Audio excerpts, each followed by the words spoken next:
No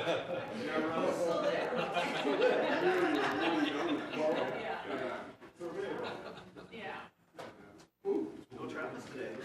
Oh, he's here. Looks like someone might be speaking. Just trying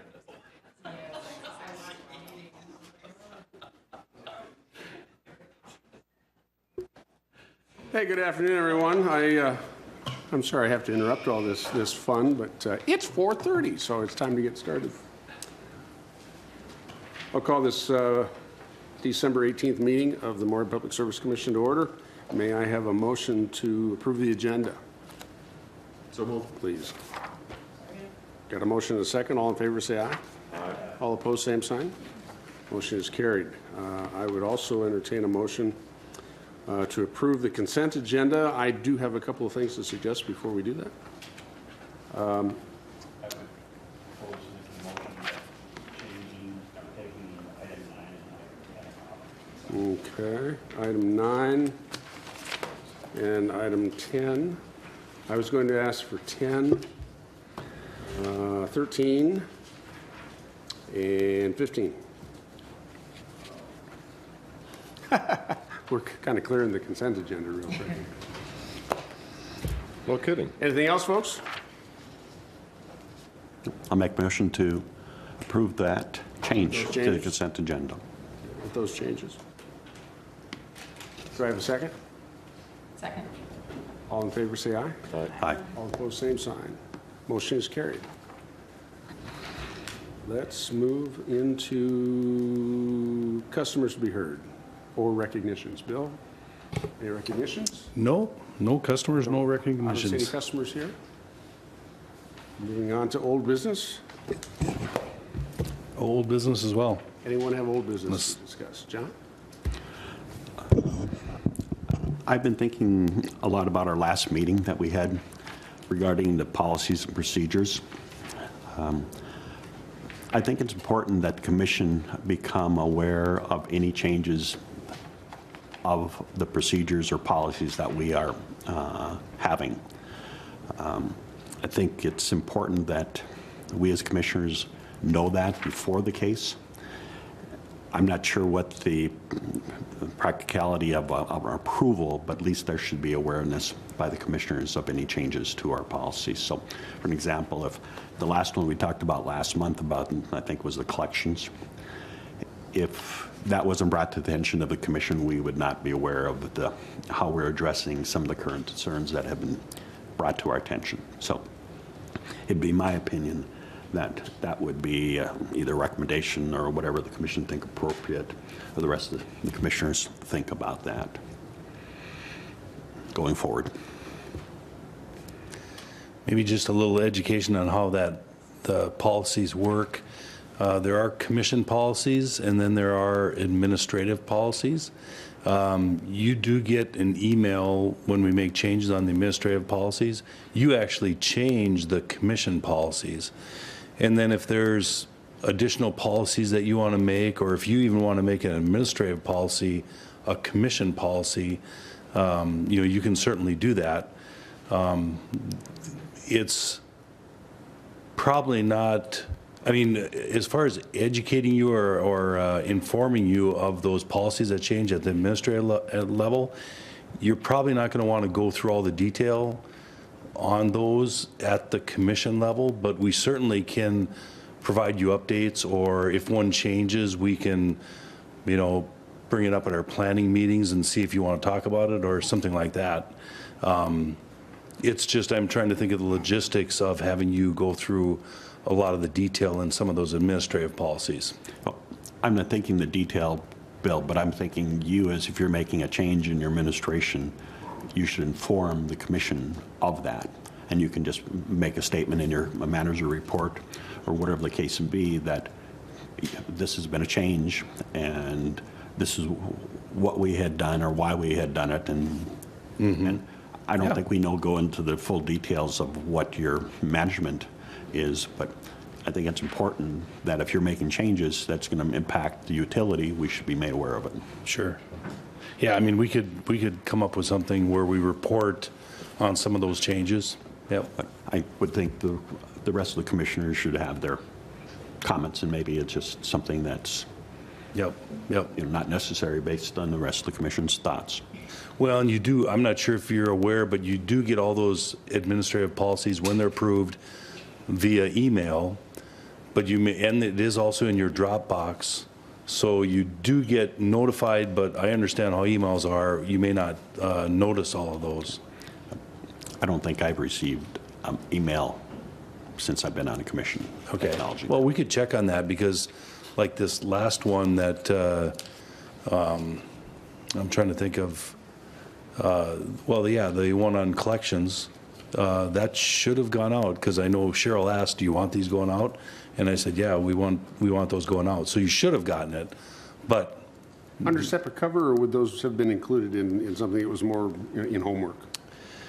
I can't remember what the title. Yep, okay. Yeah, it was separate cover, separate email, policy, and it would have had an attachment with that policy, and then it would direct you to Dropbox as well. So, but I can understand, we could also talk about those because they don't change that often. We could have, under the general manager's report or whatever, every quarter or every month even, or if there's a heavy month, we could put those under there just as a report item, and then you'd have an opportunity to talk about it, or if I thought you should be educated on it, which a lot of this is education, then we could talk about it as well. It's a good suggestion. What makes it a general manager's policy versus commission policy? Do we have two separate things here, or what's? Yeah, I mean, you've got, in some cases, there's a policy that, like on collections, for instance, the commission's policy is basically, collect all the money, don't abuse the customers, make sure it's efficient. And that might be all you say on that policy. And that's your directive to the general manager. Mm-hmm. The general manager's directive to the rest of the staff goes into more detail. It'll say, my interpretation of what the commission means by, collect all the bills, don't abuse the customers, keep it as efficient as we can, might have a few more words attached to it. We send those to you so that you can take a look at them, and if you decide that, hey, we want to say that, or we want to tighten this up and give the general manager more direction, you can certainly do that. But that's a real general idea of why there's administrative policies and there's, commission level policies. I mean, And there are the various bridges from one to the other. Yeah, I mean, and you see those, and you're directed by the charter to operate under a certain, you're directed to do a number of things under the charter. So a lot of times we will reference the charter in your policies because those flow from the charter down to, your policies. And then you're directing the general manager to accomplish something, or while accomplishing something, don't do these types of things. And that'll have a general number of words. I get to interpret that, and then I pass it on down the line, if that's helpful. What's our best way moving forward then from, with John's suggestion and so forth? You suggest that we'll just ramp up the communication, but. Yeah, I mean, we already do provide it in email, and we'll check your, the emails. And maybe we'll just do okay, for 2018, here's the, emails and the dates that went out on policies that were updated. And that might be a good annual review of the policies that have been updated. And I think that would be interesting for a commissioner. From a commissioner level policy review, I'm not sure we've done a lot of those, but we could do the same thing. I can just provide in the general manager's report, and we can talk about it at the next meeting. And that would be probably, it's good timing to do an annual review. And then you're a policy making board, right? You develop policies and then we follow it. Probably should do that from time to time, and I think that would be a good thing to do. Then you could look at the commission level policies, and the administrative level policies, and we could have an education about those things.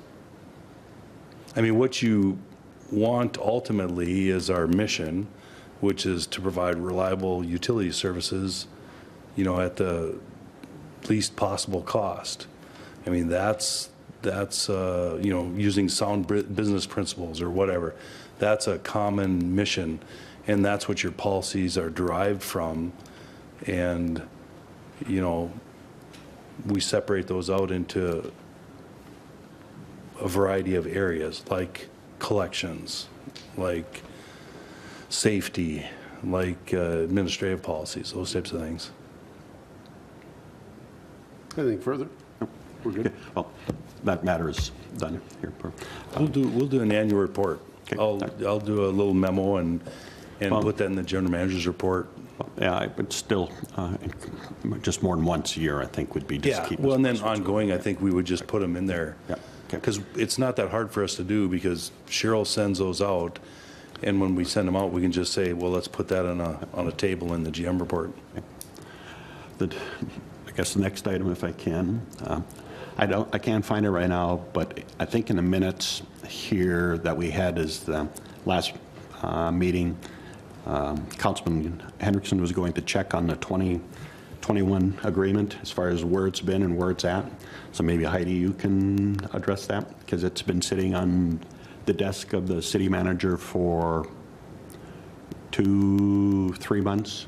And Chuck said last month he was going to check into it to see what the status was. Okay, all right. So could you follow up on that to see if Chuck had done that? Okay, all right, okay. And then the final item is, I think, an update on the water tower agreement, and maybe Cheryl.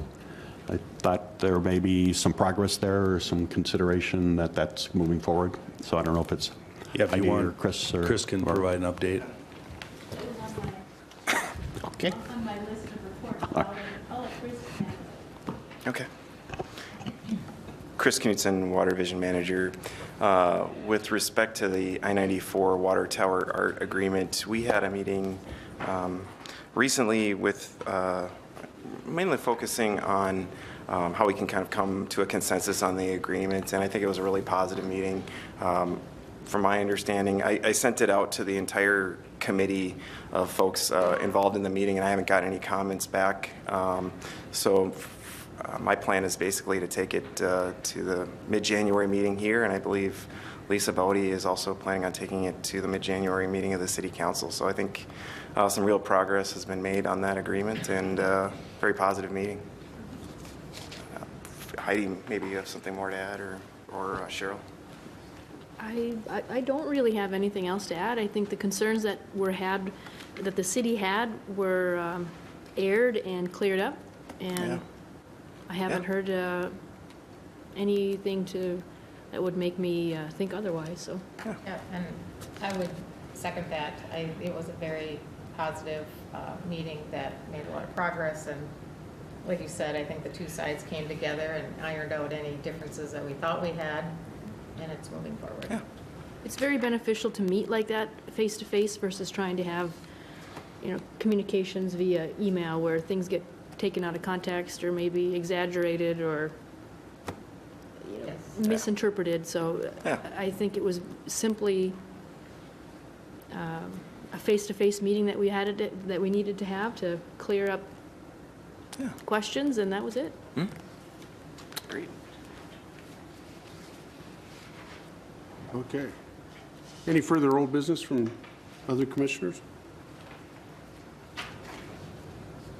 Old business, you've I got the do. floor next year anyway, or I mean, next item It anyway. is old, but it was also on my short little list here of things I wanted to ask.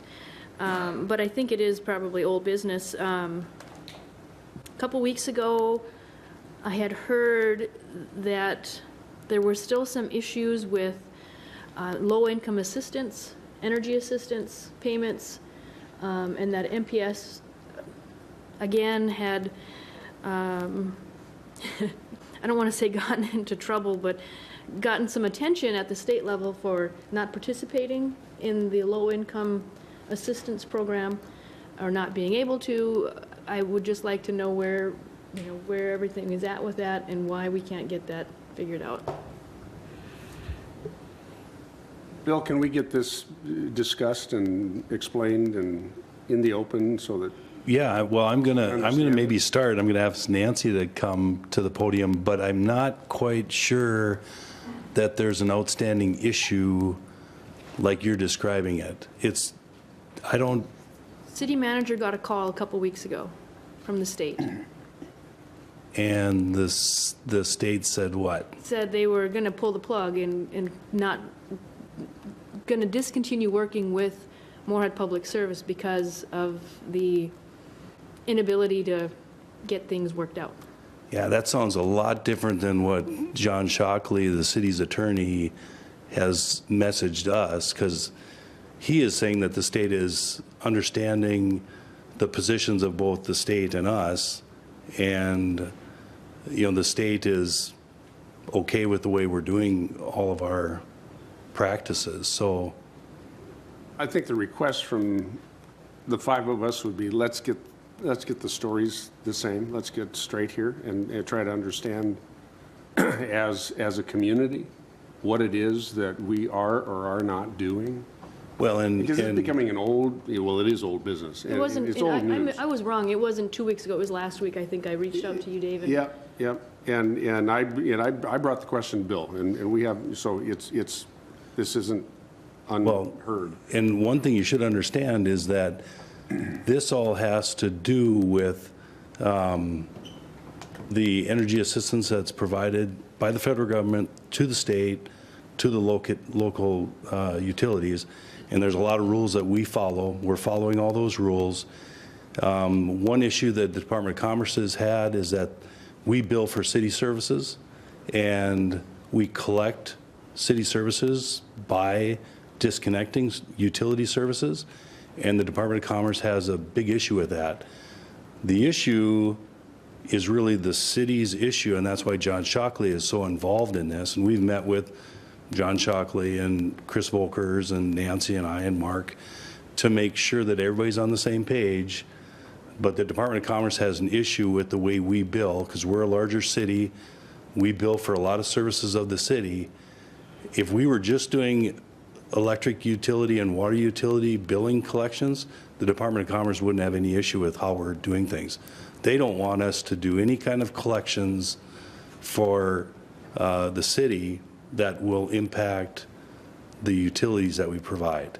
And we're working through that. And then there's the whole what you can do during the wintertime versus what you can do during the summertime.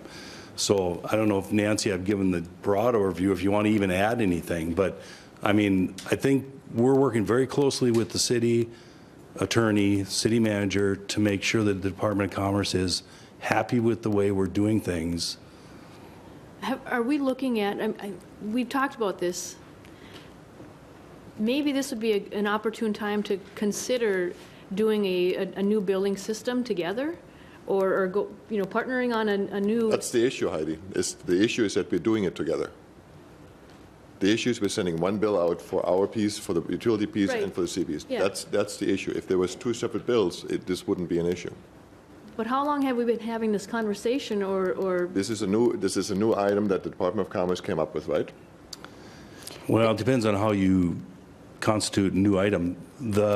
We've been billing for the city for a long time, but the city has been, increasing its number of services that it's putting on our bills. That's increasing the city's portion. That's increasing the size of the MPS bill.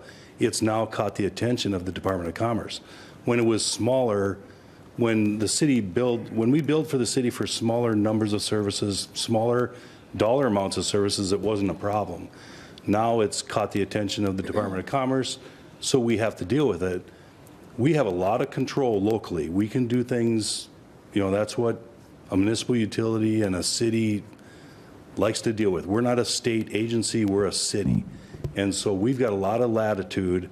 That's what we're working with on the Department of Commerce. And that's what John Shockley is right in there fighting for us, is what are we allowed to do? We believe that we are allowed to bill for the city, to interrupt service if the bills aren't paid, and that's where the conversation is at right now. But isn't the energy assistance, isn't the whole idea of energy assistance to avoid shutoffs?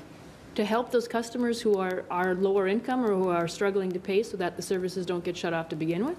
Yep, and and the Department of Commerce and us are fine on that issue because we don't turn anyone's electricity or water off if assistance is taking care of that during the winter months. Now, it's, the Department of Commerce would like that to be throughout the whole year. They frankly would like to treat us, like Xcel Energy. Xcel Energy is regulated by the state. We're not. So we have some latitude to do it the way we would like to do it. And, but we're complying with all the regulations that the Department of Commerce is managing. So maybe we should clarify too. The discussion started with MPS is again in trouble because we don't follow the rules when it comes to energy assistance. That is not the case. We are following the rules when it comes to energy assistance, correct? Correct. But there are other items on our bill that the state statute really doesn't recognize this fund to be eligible for payment of. Is that a part? The bill includes all of the other items, whether it's stormwater charges or streetlight utilities and so forth. Are those the pieces that are starting to make this thing fuzzy? It is because people are having trouble paying a larger bill. All of those other things. And so there is an eligibility of funding for gas, for electric, for water. No, for electric, for heat, anything that has to do with heat. Okay, for heat. There's funds that come from the federal low-income heating assistance program to the state, to us. And that's where we're following all those rules. No one gets their heat interrupted as long as they've met all their responsibilities. We're meeting all of our responsibilities. We're complying with all the laws. And what complicates it from the Department of Commerce standpoint is that we're a larger city that's doing the billing for the municipal utilities, doing this, the collecting of the services for the city, and that's throwing them for a loop because that's different than what they're used to. Who at the Department of Commerce is talking to Moorhead Public Service?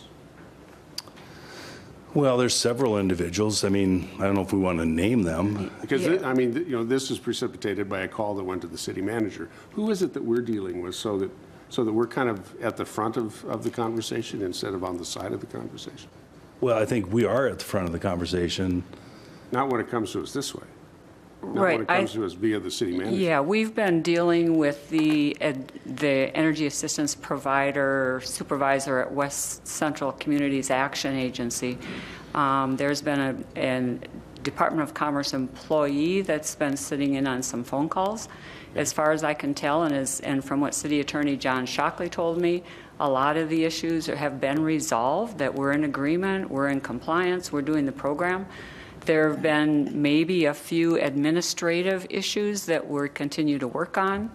And just today I sent those to John Shockley to take a look at. I think we're in compliance on everything. Mm-hmm. So I think what's happening is the communication's not coming directly to us again. So perception from their end and perception from our end is different. And the communication is taking place elsewhere and it's not flowing through to us. So today I sent some more information to City Attorney Shockley to take a look at a couple items again. He thinks that, overall, the issues on the City of Moorhead charges and collections, that they've backed off of those a little bit, but there's nothing clear on it. So I think we're kind of hedging a little bit on some of those issues, but he's looking at some of those issues. But the phone call last week, MPS wasn't part of that phone call, wasn't aware of it. The way I got information was I reached out to City Attorney Shockley and asked him to gather information for me because we didn't know what the issue was. It's kind of like the meeting that Heidi was talking about before on the water tower art. It's helpful if we're all in the same room talking at the same time. Yes. And we had that kind of a conversation when we talked with the Department of Commerce.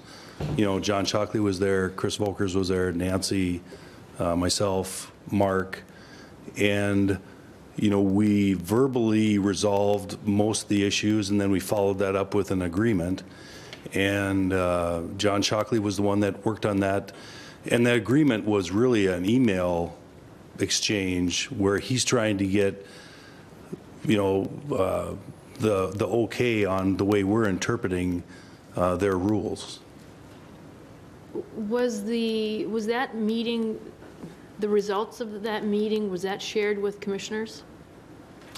Well, we've been talking about this for a while. I mean, I think... Because I think that might be part of, and same with, you know, the city manager and the city attorney communicating that with, especially with Chuck and I, as liaisons here.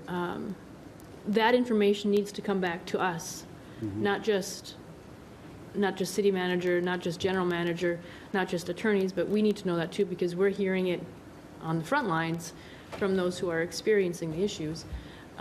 So it would be helpful to have that kind of trickle down to the rest of us as well. Well, we've had several, you know, meetings with the Department of Commerce. We're trying to make sure that we're complying with what their intent is of the rules. And, you know, we've had numerous conversations, so for us to update you on all those, it'd be like, you know, the conversation we just had on the broad policies versus the administrative policies. So it gets a little bit difficult, but we definitely will share with you all of what we know about the Department of Commerce, you know, especially if you're getting calls from their staff. Now, like Nancy mentioned, if their staff is calling someone, they shouldn't be calling council members. They should be calling, you know, us and John Shockley and Chris Volkers and... Just to clarify, it wasn't the Department of Commerce that was calling me. I hear from people like West Central, Community Action, and individuals themselves. Well, same thing with West Central. They really should be talking to us. You know, if they're not happy with the way things are working with us, they should be talking with whoever else they need to talk to versus going around and going to council people. I mean, that's just, you know, that's just... I think it happens with any situation. You know, you call until you call everybody on the list until you finally catch somebody at their phone, you know, or somebody who will, you know, can take the call immediately. So, but Yeah, well... let's stay on top of it, because I'd like to make sure that we have something soundproof and that is going to help the most people that we can help. Well, like Nancy mentioned, you know, we've been active with John Shockley and trying to, you know, resolve those differences we have with either West Central or Department of Commerce, and it is ongoing. Nancy's doing an excellent job. Mark is as well. John Shockley actually is, you know, not that I'm surprised, but he's done an excellent job of trying to resolve this issue. And it is a big issue. I mean, I agree with you on that one. This is, what'd you mention, Nancy, $17 million of revenue. $17 million of city revenue that the Department of Commerce is saying we can't use the electric meter to try to collect that money. So, I mean, that's the big issue. And John's been Shockley's been very supportive and crafted the responses to the DOC on those issues. If there's still some little administrative ones out there, we're asking John to help us through that process too. But that's a lot of money that we bill and collect for the city. And right now, our collection mechanism has been at risk for that $17 million. Yeah. And we will fight hard for our local control on that one. And that's what John Shockley understands.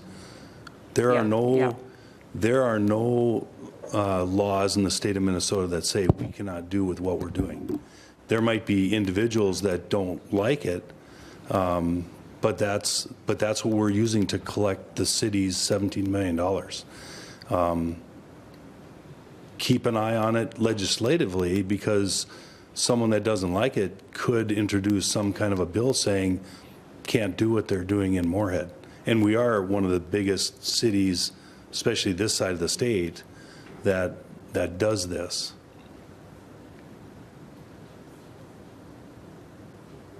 All right, let's just continue to communicate. Yep. Thank you. Yeah, and if there's ever a meeting you want, I mean, we can line up a meeting, talk about, Okay. because I think educating on this and other collection issues is a good thing. We just had a meeting with our commissioners talking about customer collection issues, and, you know, it's a very good meeting, and we just need to continue to educate on that. Well, okay. Moving right along then. I'm going to need a little bit more background with you on this too. Yep. But, you know, The education piece would be helpful. yep, yeah, because I'm not understanding the 500-foot level of this as opposed to the 30,000-foot level. You know, And, I mean, do you want it now? Because, No, you know, no, I the do exchange not. was No. really with Heidi and myself. Yeah. But I mean, we can set up, I mean, that would be a good planning meeting item where, you know, Nancy is lots of experience and very well versed in working with the, you know, agencies that deal with low-income heating assistance. Am I on?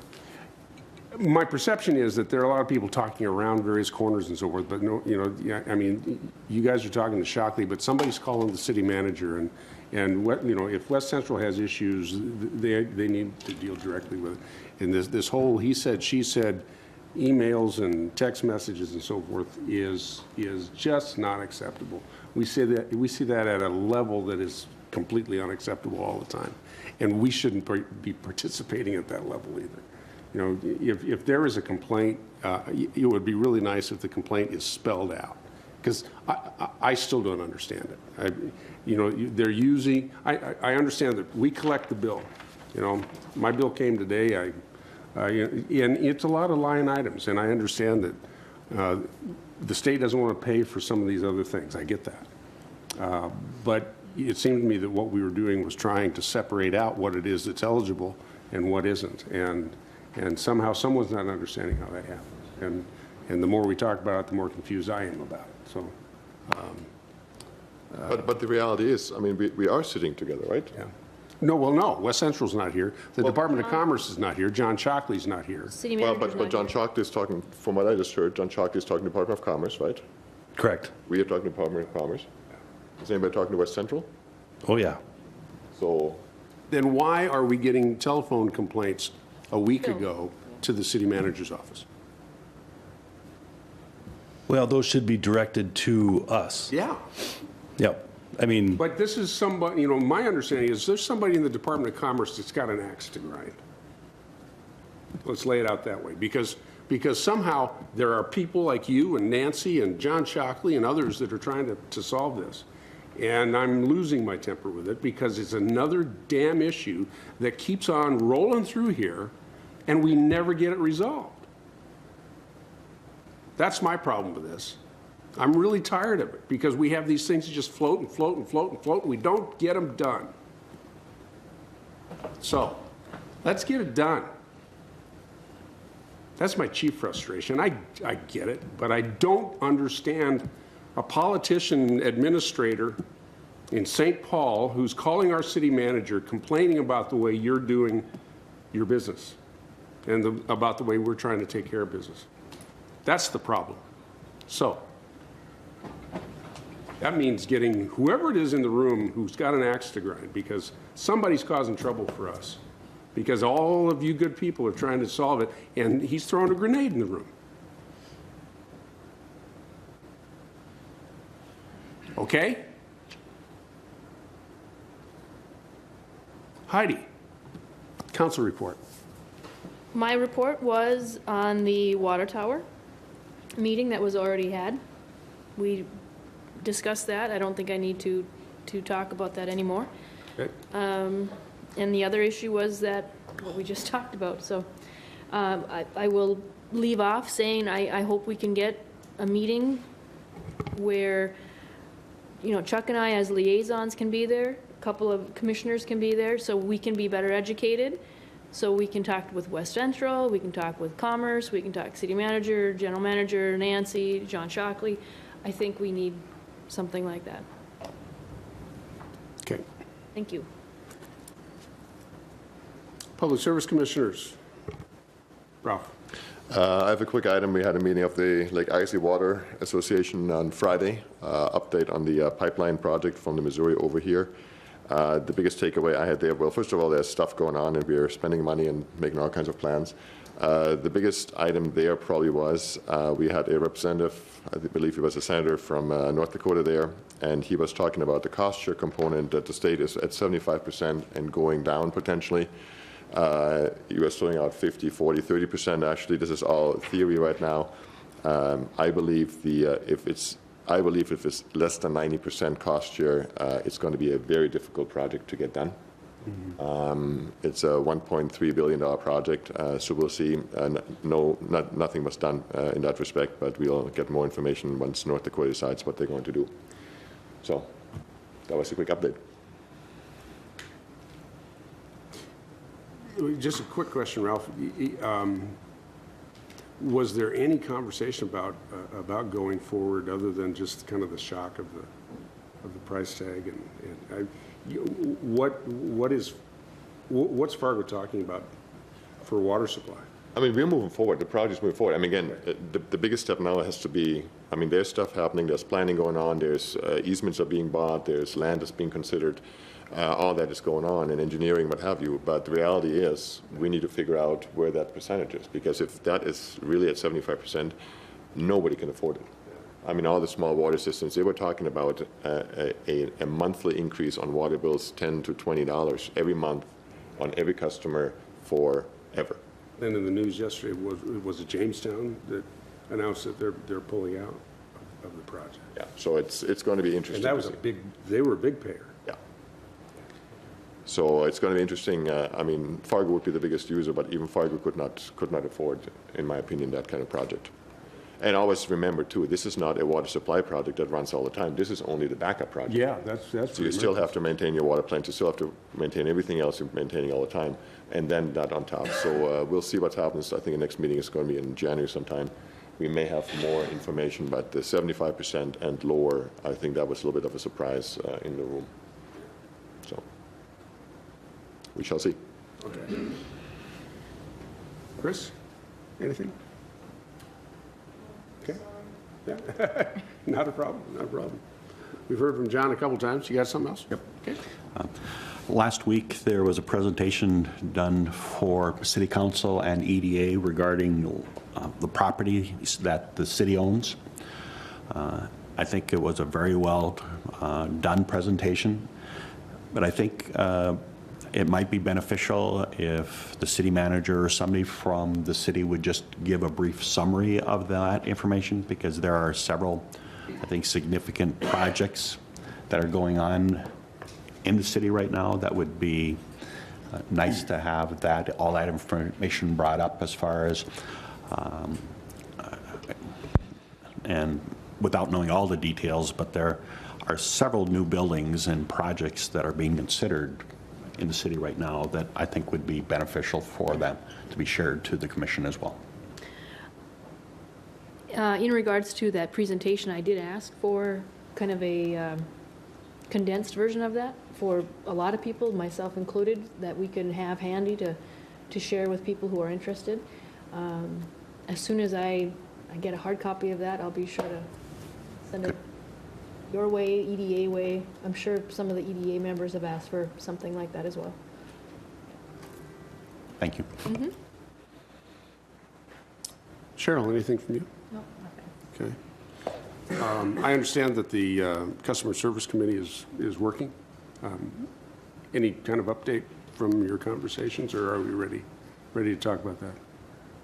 I could just give a little bit of an update. I mean, If yeah, not, I mean, we went through, kind of an education process again of how the actual bill works and how our collection process is. And, just kind of talked in general about our current practices and how we could maybe modify those just a bit. And, so we've talked about, just a few things actually, but a lot of it was education. It was about an hour long, so it wasn't too terribly long. Yeah. And we'll probably continue that into the future. And probably do a little more educating on how that all works. And Mark Moylan put together a nice little graphic on how the billing and collections works, and I think that was well received. So,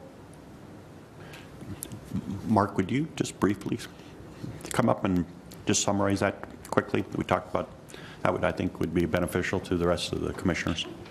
and you may not have the advantage of seeing the what he's holding, but I think verbally you can pretty much hear what he's going through. Hi, Mark Moylan, Controller. I also supervise the customer service staff, so I'm well-versed in what goes on with the collection process.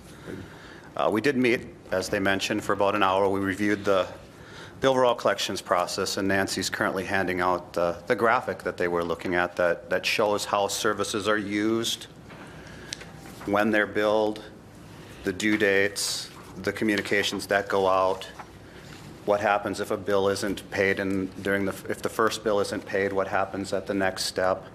And so, it just shows it graphically. And so it might be a little easier to understand. Unfortunately, we can't show it on screen at this time.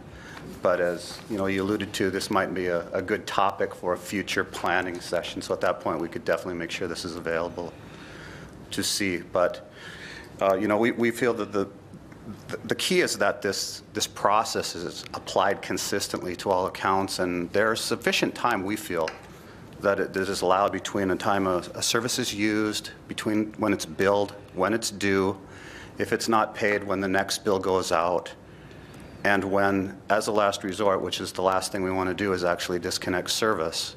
There's about 52 days between the time the person receives a bill and a payment on that bill needs to be received. So there's usually 2 bills involved before a service is disconnected.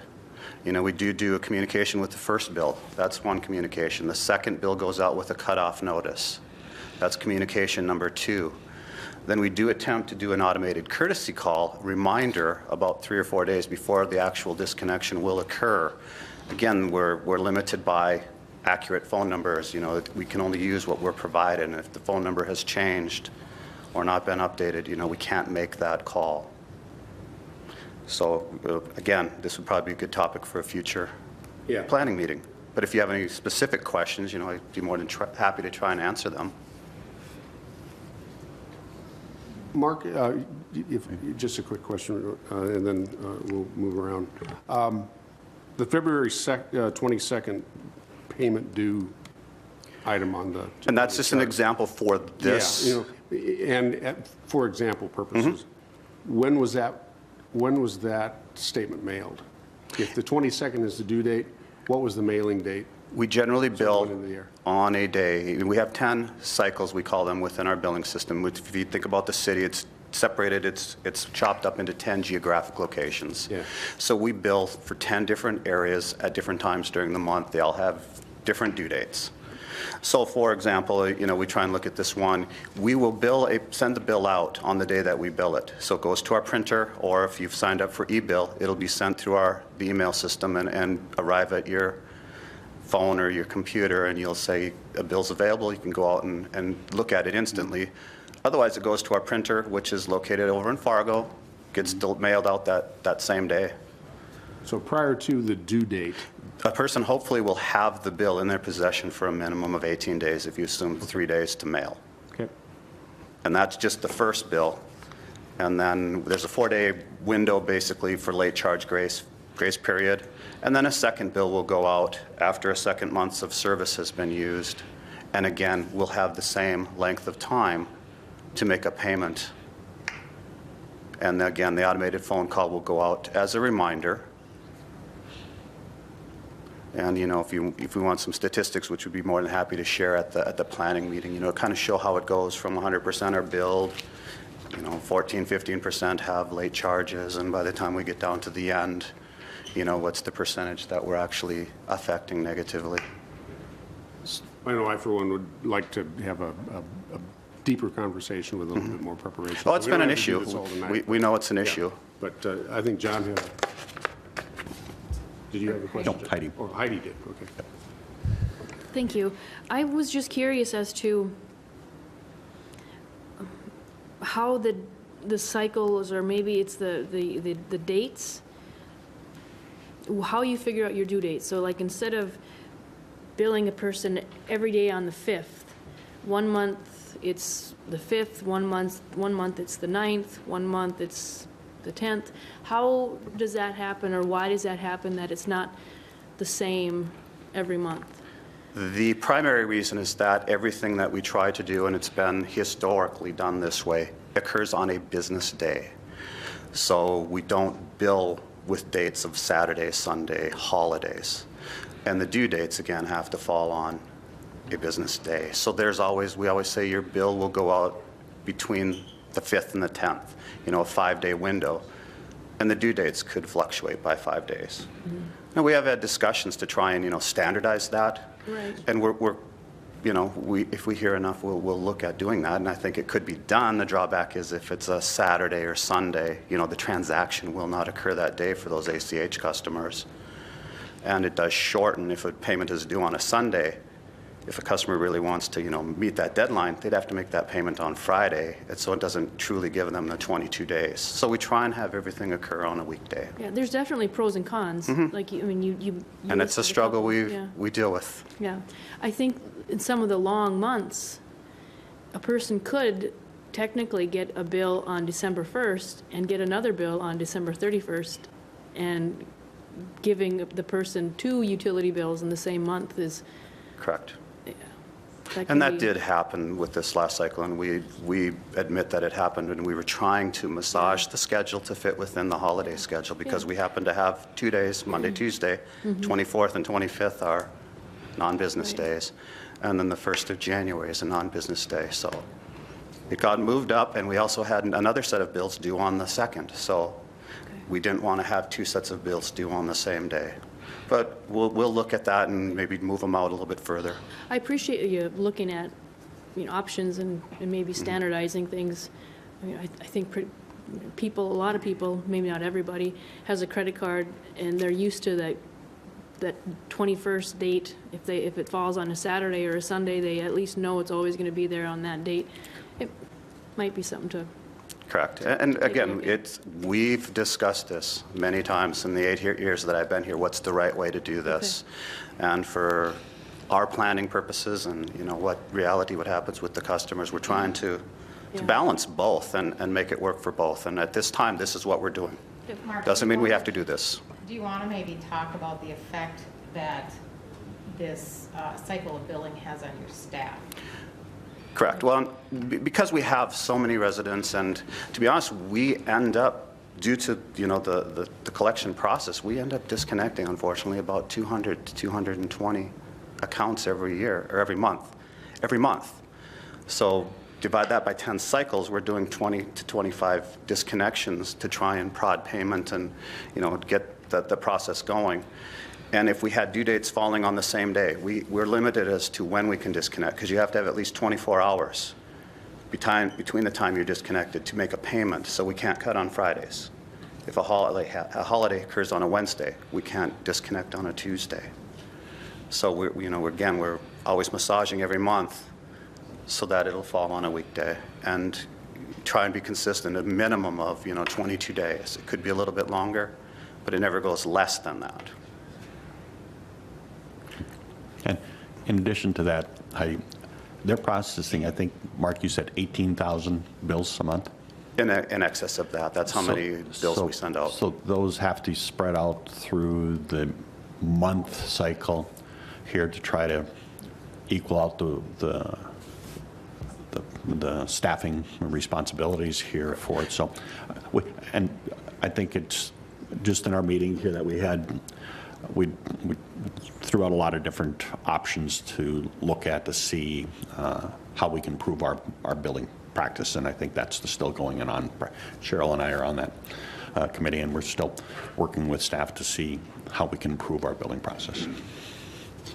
Well, and if I could just add that after listening to Mark and Nancy explain the billing process, of course, nobody likes to hear about somebody getting their utility shut off. But, and I don't, I mean, it's hard to hear those stories, except for when we went through, and Mark did a really nice job of putting this chart together, but if you look through this, the process is very fair. I think it's very thorough. I think it does an excellent job of making sure that every customer is treated the same. And I think the biggest area we lack is making sure that everybody in the city understands this process, so that when you get those complaints and the stories from people who have had their services shut off, that everybody realizes that things don't just happen, you know, go by happenstance. There is a procedure that is followed here. It's followed with every single customer. And it is a very fair procedure. I mean, people are given a number of opportunities to make sure that they paid their bill without piling up too many bills. So it's kind of a 3-month process. If we allowed it to go 4, 5, 6 months, we're really doing the customer a disservice of having just mounting bills that they'll never be able to pay up. So I was really satisfied with what I heard. And I was concerned. I no longer have concerns. So I think it's just that education piece to make sure that the people that are receiving the calls and the complaints understand that there is a fair and proper procedure going on here. Well, on behalf of the customer service staff, thank you. It's a tough task, and it's not something that we enjoy either, you know, but we're there to collect the bills, but also provide, you know, avenues where they can get assistance and recommendations, you know, to prevent something like this happening again. But, you know, unfortunately, we can't go out and sometimes write the check every month to make sure it gets to us. But we do have tools available so that if someone is having issues, you know, they can be, there's assistance out there. Anything further for tonight? Especially since it wasn't on the agenda. So, Mark, thank you for stepping up tonight. You're welcome. Appreciate it. You bet. Mr. General Manager, you're up. Just a couple of items, one that is in the general manager's report and one that is not. The one that's in the general manager's report is one that we'll be working on as well for education. We've talked in the past about how to understand demand and energy. Our energy services manager, Dennis Eisenbrown, along with Missouri River Energy Services, spent quite a bit of time putting together a piece that's in the general manager's report on what is demand and what is energy. And I thought they did an excellent job of explaining how to understand the difference between demand and energy. I don't think we'll do it tonight, but I think at a planning session, it would be good to just kind of walk through that. And there's been a couple of customers that are our commercial and industrial customers that have been asking about demand and energy, and we're going to, you know, line up some meetings with them to go through it. But anyway, it's in the general manager's report. You can take a look at that. The only other thing I had was, and Chris put this on my desk, Chris Knutson, we made the March 2019 issue of, what's this magazine called? It's the Tanemic Tank of the Year. Tanemic Tank of the Year. And we're one of the we were the finalists, but we didn't make we weren't the #1 tank. There's 2 awards. There's the People's Choice and Tank of the Year. 8 Texas, 1 Tank of the Year. People's Choice was Casey's. Okay, so anyway. Cool. Yeah, we made the calendar. That's all I had. Well, you're #1 in our book. Bill? Yes. On the information that you had here regarding the demand and energy, I think, Dennis, if you, we talked earlier about this, and I think it's a very good piece, but would you follow up with Bruce Beckrus? Because I think he was the one who came to us and requested something of this sort, so I think it would be a good call to, outreach call to Bruce.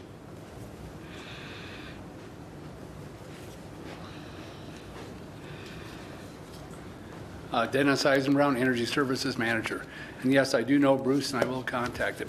I did print out a hard copy of that graphic if you guys are interested. Since Mark did such a great graphic, you know, I'm trying to, you know, follow.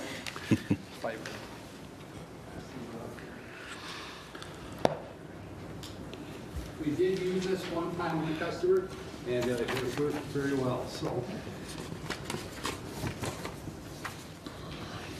Thanks.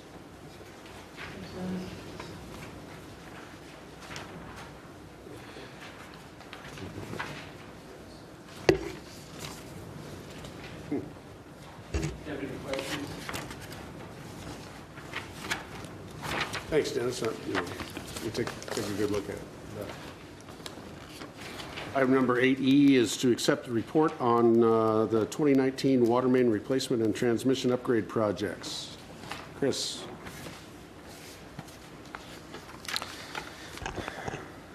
Yeah, I just wanted to take a moment to highlight the 2019 water main replacement projects, especially the projects that'll be impactful to residents. I'll not list all the projects that we're doing because there's quite a few. The two projects that I really want to highlight, one the commissioner should be fairly aware of, is the Center Avenue water main replacement project. You'll remember last year we looked at doing the Center Avenue water main replacement project ahead of the city mill and overlay project. We ultimately decided to wait a year. So the city is now planning to do their mill and overlay project this year on Center Avenue. We will be performing our water main replacement work prior to that aforementioned scheduled project. So we've had a couple meetings with the city staff already with respect to that project. Be an impactful project to Center Avenue folks from 4th to 8th Street. So we'll be having some further communication with customers. We had an open house last year, and we're going to be working on communicating with those folks in a coordinated manner. So some of the discussions with city staff are how do we communicate the project impacts and make sure that folks are aware of the upcoming project on Center Avenue. That's the primary water main replacement project we have for next year. One other project that will also have some impacts is we're looking at replacing 8th Street from 12th Avenue South to 20th Avenue South. So kind of right by the Concordia football stadium in that Concordia area. Not very much traffic in that area during the summertime. We'll be taking up a lane to perform that water main replacement project, but we've had several failures of that line over the past 6 years. So that line is definitely in need of attention, and when we do have breaks, it causes a lot of headache in that particular area. Not as many businesses in that area, but nonetheless, we'll be working with Concordia and other impacted parties for that project as well. Other than that, you'll be seeing another item with respect to 3 of the projects in January.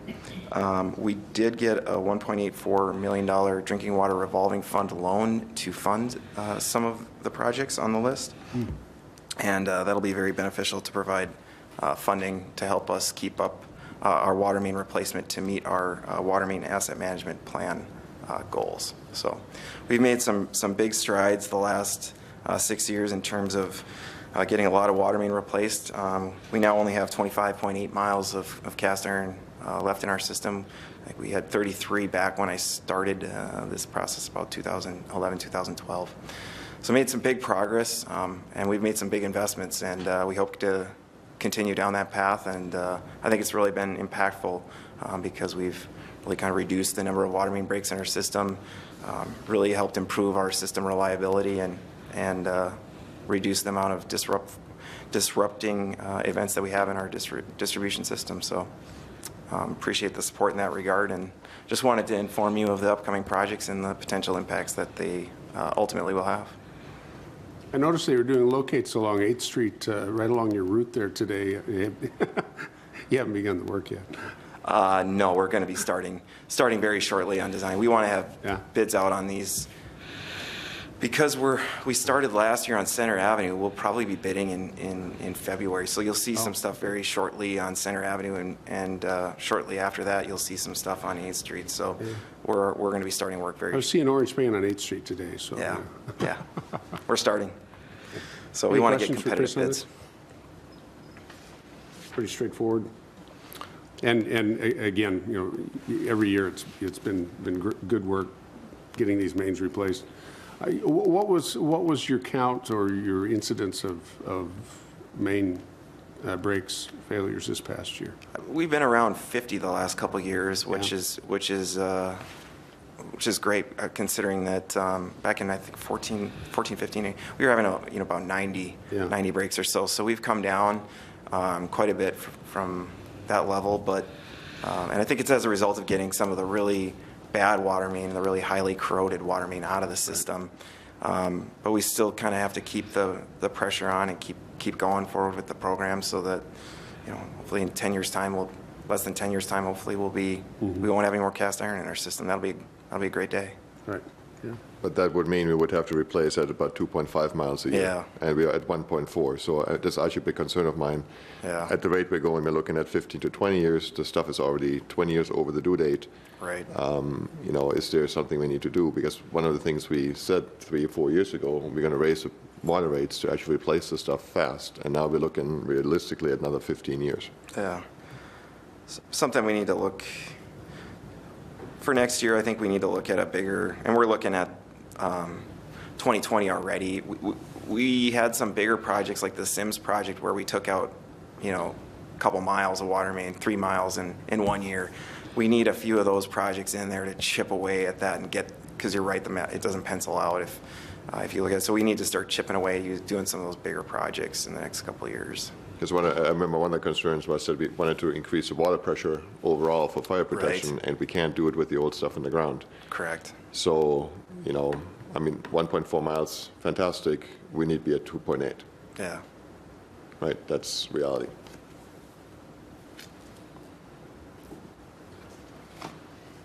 On that happy note. Well, yeah, I was taking a moment to think about that. Is there a path forward to accelerate, with some creative financing as opposed to, rate increases? I mean, we've paid for this with the rate increase, but is there a way for us to accelerate in the way that Ralph is describing, so that we can get this done and get it done for maybe a few less dollars if we get it done quicker, instead of waiting for whatever the costs are going to be in 8 or 10 or 12 years. Yeah, I think that's what Chris, in his water asset management plan, is working toward. Nancy and Chris have spent a lot of time looking at different options for financing and being very creative in how we do that. Yeah. In the end, we want to keep the rates, as low as we can, and there's only so much we can do. But I think you've been reviewing the water asset management plan and plan to do that again, and we'll definitely take those comments. We have the same drive as you do. We have a presentation prepared to do an update on the water main asset management plan that at a planning meeting. So we're ready to have some of those conversations, and certainly receptive to feedback as to how we approach it. But definitely have to consider the rate impact as well. But ultimately, balancing the rate impacts with our goals in terms of asset management. Maybe we can jump into that in the first quarter there. Yeah, and we do have that ready to go, because I think we were planning on doing that this fall, but other things came up, so we didn't talk about that. So first quarter would be fine. Yeah. Going to entertain a motion? So we need a motion to approve that, don't we? You want an approval? Yep. I would entertain a motion then to approve the report.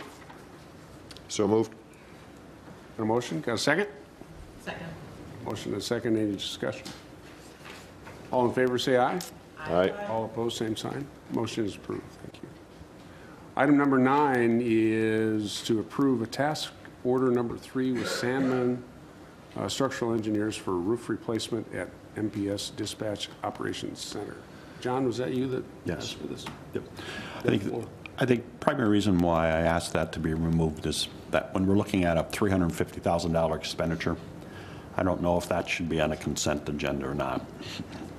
My personal thought, for that dollar amount, we should at least have discussion here for it. So that's the primary reason here for taking off the consent agenda here.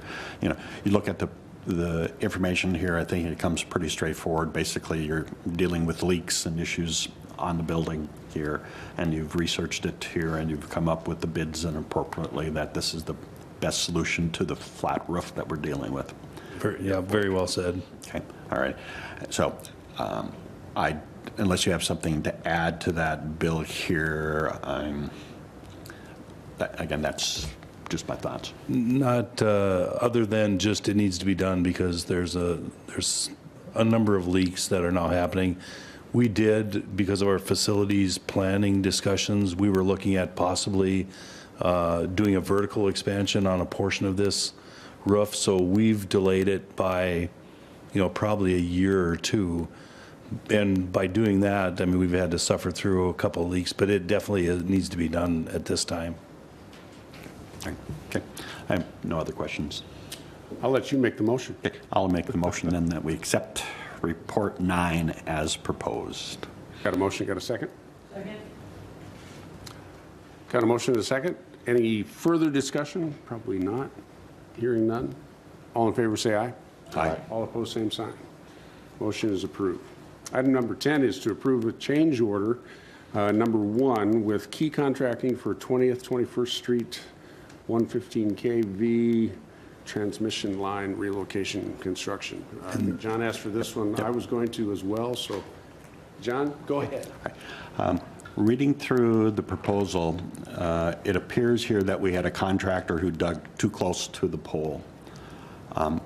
There's no, that I can see here, of who's going to reimburse the utility for that expenditure.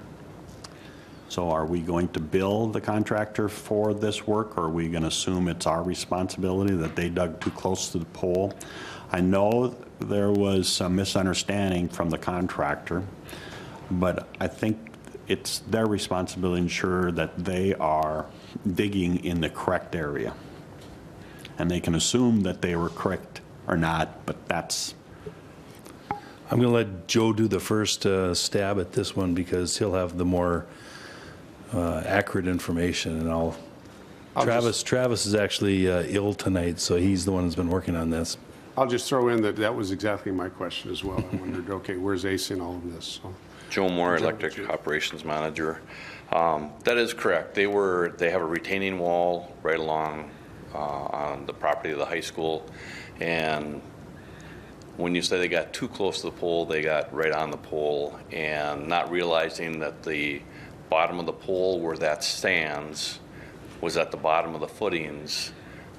We actually averted a not a good thing, I'll say. They were able to catch the pole. We were able to lay it down before we had the new lines on it. So I believe Travis is keeping track of all the costs, and that particular one is the construction company that's working on the underpass. And he's tabulating, we're keeping track of all our man hours above and beyond the 1.4 that we talked about in the beginning.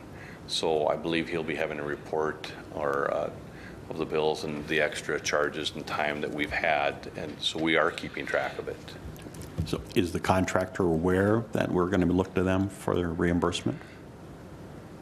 I hate to speak for Travis. I don't know if he's talked to them or not. I know we've talked to him. As far as some of the, the contractor has wanted us to move a lot of stuff that we didn't plan on. We moved a bunch of stuff and then we had to move it again. Yeah. And we're keeping track of all that. So in the wash, I think it'll all come out. But I'm pretty sure they're aware that something more will be coming with the extra things that we've had to do. I would just, Bill, would you just make sure that we've communicated that? Because I'll do that. it'd be not surprising to me that once we're all done, so, well, nobody told us about that. Right. So. Well, but one of our problems is, and we've talked about this here, we don't have a relationship with the contractor. It's the city that has the relationship, right? Correct. So that's always our issue, that the contractor messed up.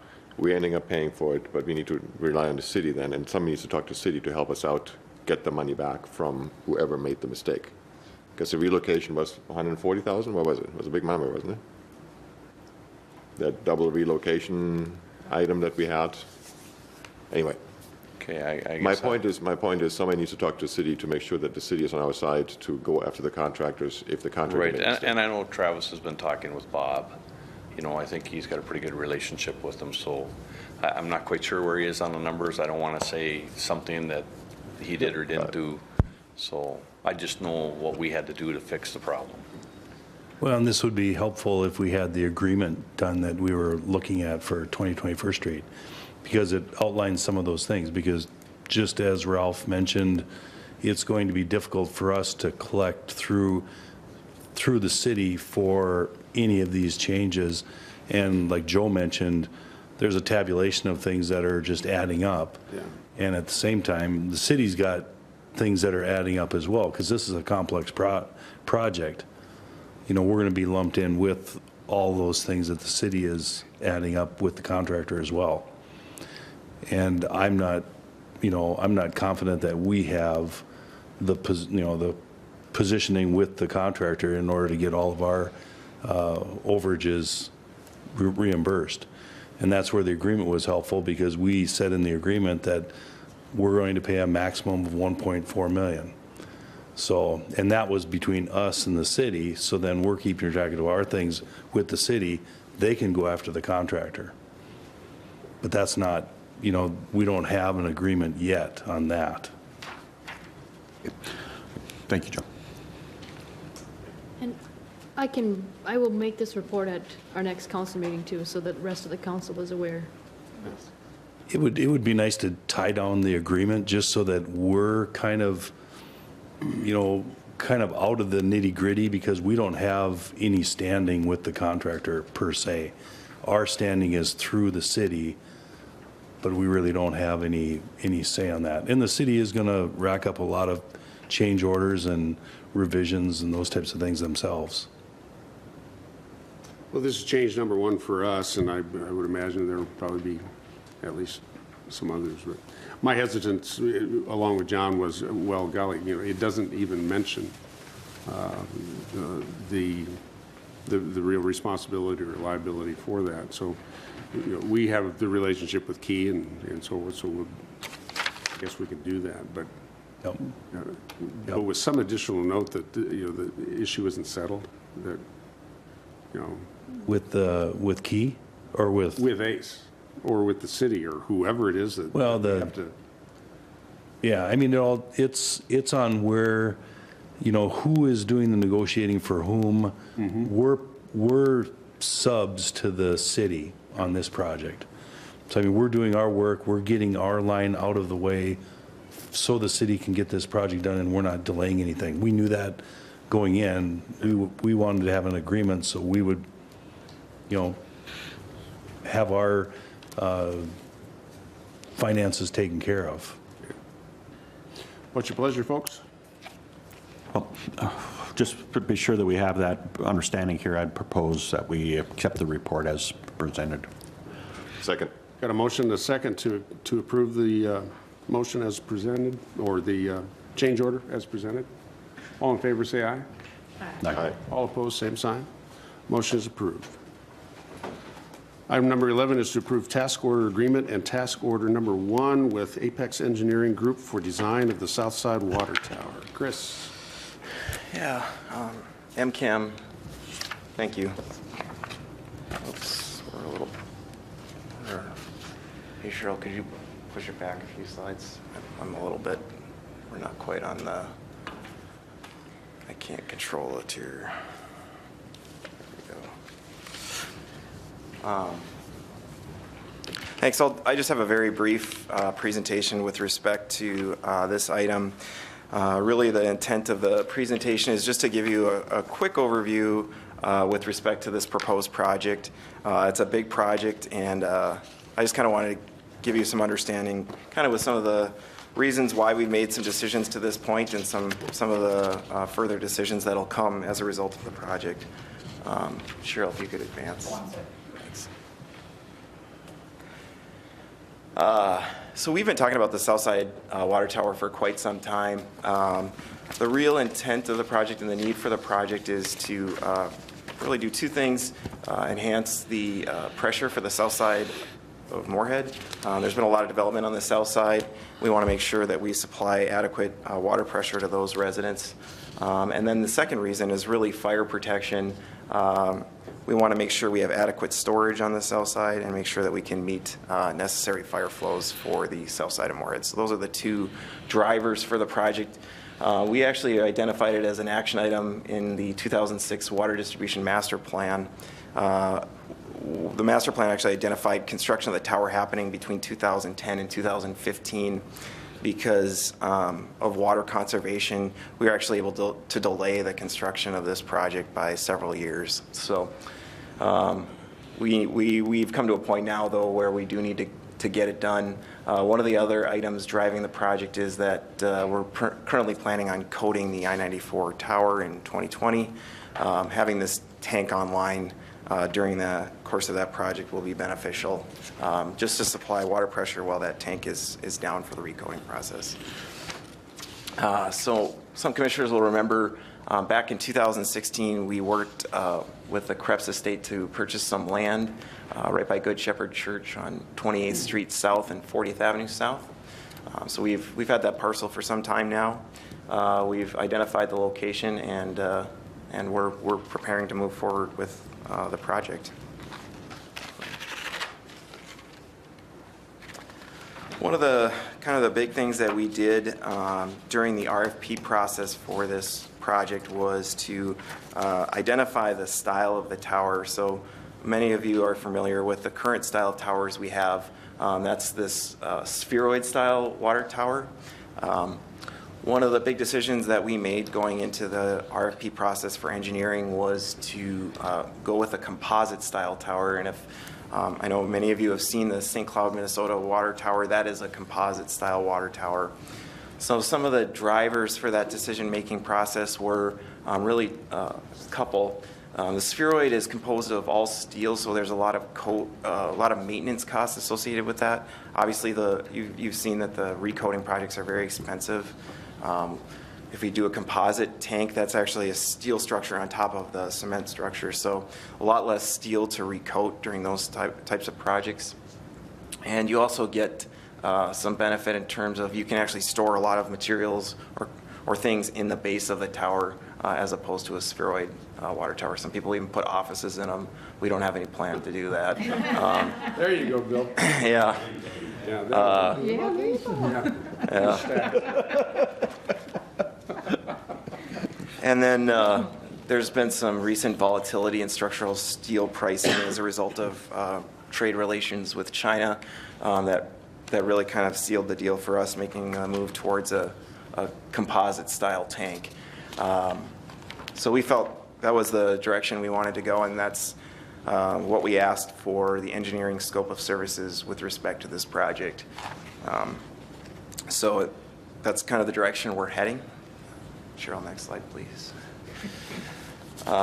Just a brief note on the schedule. So really the first step in this process would be to approve the consultant for the project. We did an RFP process, and Apex was selected as a part of that RFP process. We'd really get things going here in early 2019 with design and bidding occurring in the spring, with construction hopefully to start off in June of 19, with completion about June, July of 2020. So we're planning to take down the I-94 tank for the recoating process in July of 2020. So finish at about the exact same time as we need to start the other project. That's the proposed schedule for the project. Cheryl, next slide, please. And then the budget for the project. This is in the proposed budget for next year. We've identified an approximate cost of $3.06 million. In that cost, you'll see kind of a breakout of the construction estimate with engineering and contingency and legal. I think we got a good bid for the engineering services at $232,600. We had two companies submit on the RFP process, and Apex was the most cost competitive option. And then, yeah, that's pretty much all I have for the presentation. Cheryl, you can just go to the next slide. I don't yeah, I just wanted to keep it very brief and kind of let you know where we were going with the tank and kind of some of the decisions that we've made at a staff level, so that you were in the loop for the process. Yeah, with that, I take any questions. Commissioners, questions for Chris?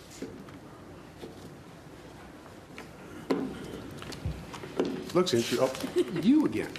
I need Heidi. a flag. Heidi, yeah, you need a flag. You're hiding behind the water pictures there. Yeah, I can't there we see. go.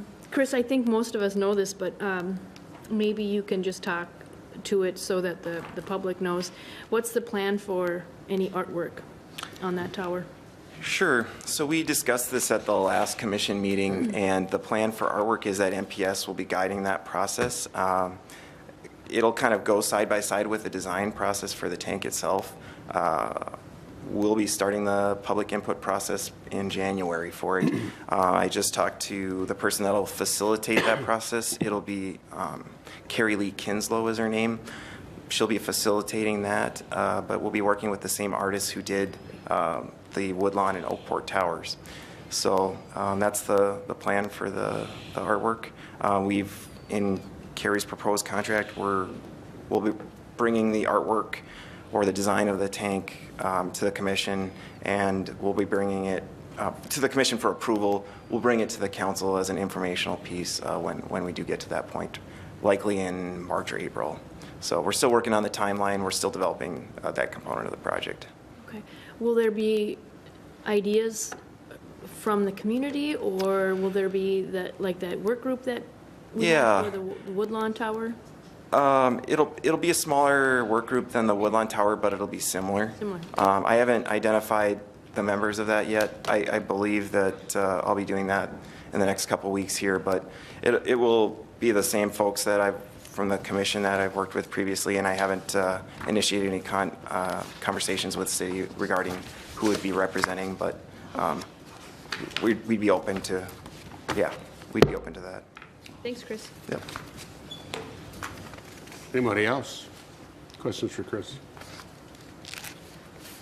Just a suggestion. Cheryl, if you would you add his slides to the record or to the minutes for the meeting? I think it'd be helpful to have those illustrations as well. Sure. So, yeah. I guess with no other questions or discussion, I'd entertain a motion to approve the task order. I would make a motion to approve the task order. A second? Second. Got a motion and a second? Any discussion? All in favor, say aye. Aye. All opposed, same sign. Thank you very much. Motion is approved. Item number 13, we pulled. I requested that we just pull this item. It's not a biggie. I just noticed that we have a number of designees as delegates and alternates to a number of organizations, and most of these were staff, except for one position actually that is filled by Ralph as one of our commissioners. So wanted to throw it out to you guys, really just for your opportunity to look at it, to see if there's any other shifting or adjustments to delegates, volunteers, or anything like that. So, it's a number of organizations that we participate in. I've been to a number of the APPA meetings over the years. And of course, there's Minnesota Municipal Utilities Association, and we participate with them quite a lot. Usually I see those kinds of people on legislative things.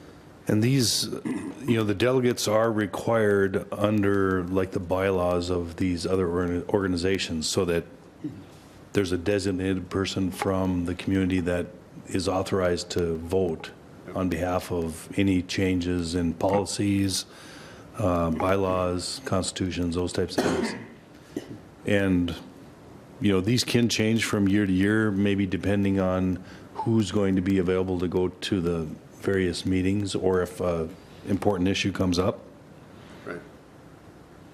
So I wanted to draw it to your attention. I know that we do this from year to year, but if there was any changes or interest in participating at a higher level, then than we currently are. And if anybody were interested in a lava seat, I'm more than happy to. I mean, no, good way. Well, actually, your history with that is very helpful because you've been there through this process. So if you're willing to go on, please go on. And I'm not stepping up necessarily to volunteer, on any of these either. But I'm, again, perfectly willing to participate and attend and so on. So. Okay. Nothing further, then I'd entertain a motion to approve the delegates as presented. I move to approve the 2019 delegates. Got a motion? Got a second? I'll second it. All in favor, say aye. Aye. All opposed, same sign. Thank you very much. Motion is approved. Item number 15 is to approve modifications to the Moorhead Public Service organizational structure, PSC only. I can introduce that one. The bylaws, and I mentioned this in the background, the bylaws state that the commission, upon my recommendation, will approve the organizational structure and the number of personnel. If you look, there's a table, that's basically the organizational structure, and then the number is, just that, the number of people that are employed at Moorhead Public Service. What I'm recommending is that we increase the number of administrative assistants, that classification from 2 to 3, and then we're looking to vacate the executive assistant and communication coordinator position at this time. Typically, we do leave the position name on there, but then just say vacant, so that we just have a record of it. Yep. And then what we're looking at doing is basically having each division have an administrative assistant, and the executive assistant, which used to report to me, I wouldn't have an assistant per se that reports to me, and I would end up using, whoever was available possibly to do a variety of my tasks. We do think that with the separateness of our divisions right now, it would be helpful to have an administrative assistant for each of those divisions. In addition, there's a lot of records management, that type of thing that we would probably assign to one of those administrative assistants. So I think they would all be, similarly trained and similar, not experience, but qualifications. And then we, over time, would like to, rotate those positions as well, so they're somewhat cross-trained. I wanted to pull this one, and actually maybe it is really just an editing thing, because I understood what your intention was. The fourth paragraph under background, you actually indicate adding 2 AA positions in 2019. And I wanted to make sure that I understood that what you were doing was changing one classification so you would have that net increase of 1, but the verbiage says adding 2.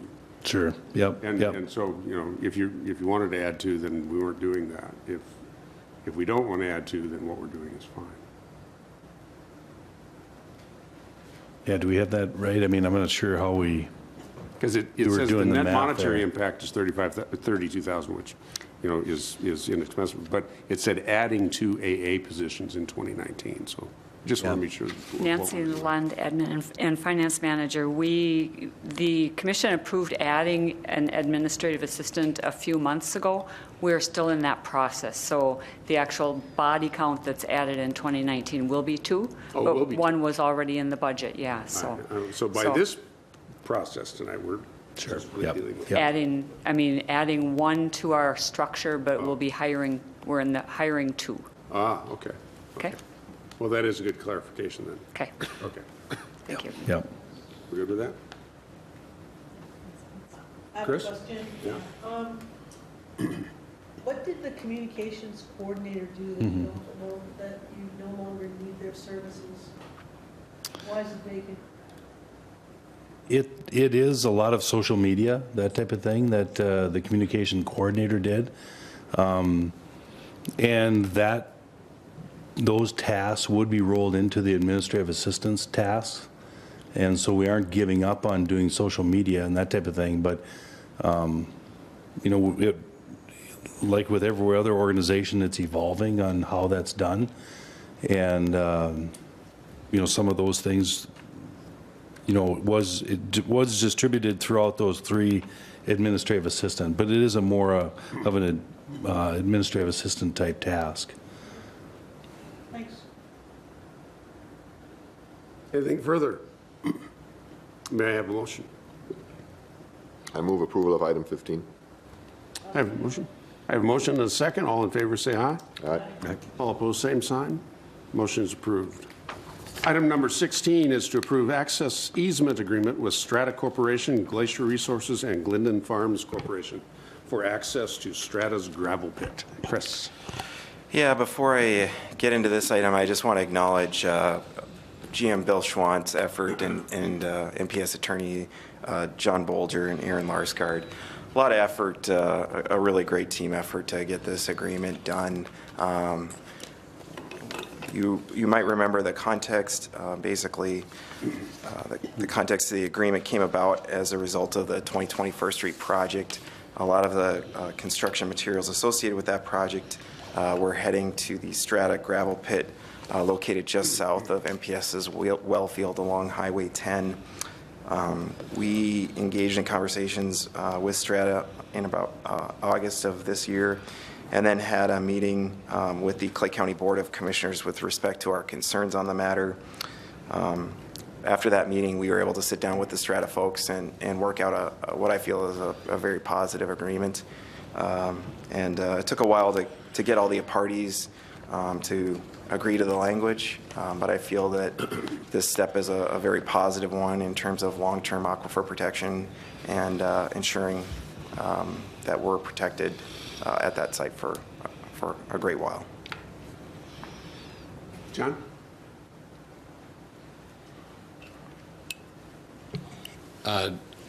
I agree with Chris that the agreement is now at a stage where we find it acceptable, and it will be good to have that arrangement with Strata. It'll give us rights to be in that property we wouldn't otherwise have. Good deal. Okay. Dave. Commissioner, go ahead. Heidi? Or? Yeah, thank you. I have kind of a rookie question. The third bullet point says MPS would be notified of material changes to the berm, and there's, talk of this berm, but what does this berm consist of? Yeah, so a gravel pit is basically just a big hole in the ground. And in this case, the water that's in that gravel pit is connected to the aquifer. So any surface water runoff that would go as a result of rain that would take overland flow pass into that aquifer pit would essentially be connected to the aquifer. The intent of the berm is really to prevent any surface water runoff from entering that gravel pit. And our main concern was the runoff associated with construction materials, i.e. crushed concrete, crushed asphalt, stuff that may contain substances we don't like, to run off from those materials directly into the pit. So the agreement gives us some assurances with respect to the berm that didn't previously exist. So the berm is really the essential mechanism by which surface water cannot enter that pit. So it's kind of like a flood wall that protects. A really small one. Yeah. That was my next question is how big is it, and is it, Right. Yeah, it's a levee. It's a dike, levee, flood wall. Will it be constructed high enough to protect to like record rainfall? We put some language in there basically specifying that it has to be high enough to prevent surface water from entering the pit. So we don't specify heights on the agreement. It's a little different than, we have a similar agreement with the Benedict pit that specifies material, height, location. Benedict pit's a little different than this pit because in this pit, they do move that berm around depending on their operations at the time. So for us to say the pit will be exactly this height and this location would constrain their usage of the site such that they wouldn't be agreeable to this type of an agreement. So I is would that say. why you have that bulleted point in there? Anytime there's a change to that berm, you'll be notified? So if they move it, you'll get notified and can Correct. inspect it and whatnot? Correct. Will that notification be prior to the changes, or hey, we changed it? I believe it's just, they can say, hey, we changed it. Oh, okay. I think Dave, I was going to just mention how monumental this agreement is with one of the three parties that have gravel operations over our precious Buffalo aquifer. And Chris has done an excellent job along with John and Aaron. And I was the grumpy old man in the room channeling Water Division Manager, former Water Division Manager Cliff McLean, who was very passionate about this aquifer. Thanks also go to the Clay County Commission. Chris put this on their agenda, brought up our concerns about what was going on at the aquifer. They did a really nice job of saying how important this was to the county and to the city. And right after that meeting, we went into a side room in the Clay County courthouse and talked with Strata. And Strata, you know, did an excellent job of negotiating with us, and we pounded out over a number of meetings this agreement. This agreement is essentially the same as the one that governs the Benedict pit. And that was very important that we get that. They're not the same, they're essentially the same. And what we want is to make sure that we are protecting the Buffalo aquifer for generations to come. Mm-hmm. And I think they got that. And it was very helpful when the Clay County Commissioners, you know, basically told them and us to figure this out and make sure that we protect that aquifer. So I think it was very good.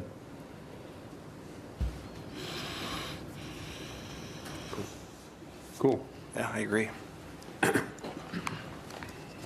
And I have to agree with your comments, Bill. This is really important, and as we talk about water supply and things like that, and, you know, what they're going to do, you know, for water for surrounding communities, we have great resources and access, and it's so important that we protect it as well. So Yeah, it was pretty effective to, you know, tell this other party that North Dakota is looking at spending $1.5 billion to get access to a backup water supply that we have right here. Right. And if you don't think we're going to protect it, you know, you got another thing coming. Right. So, and that was they understood it. Okay. Any further comments or questions? May I have a motion, please?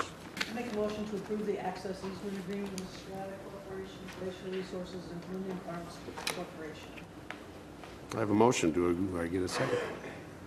Very good. I tried. I'll second it. You got a motion and a second.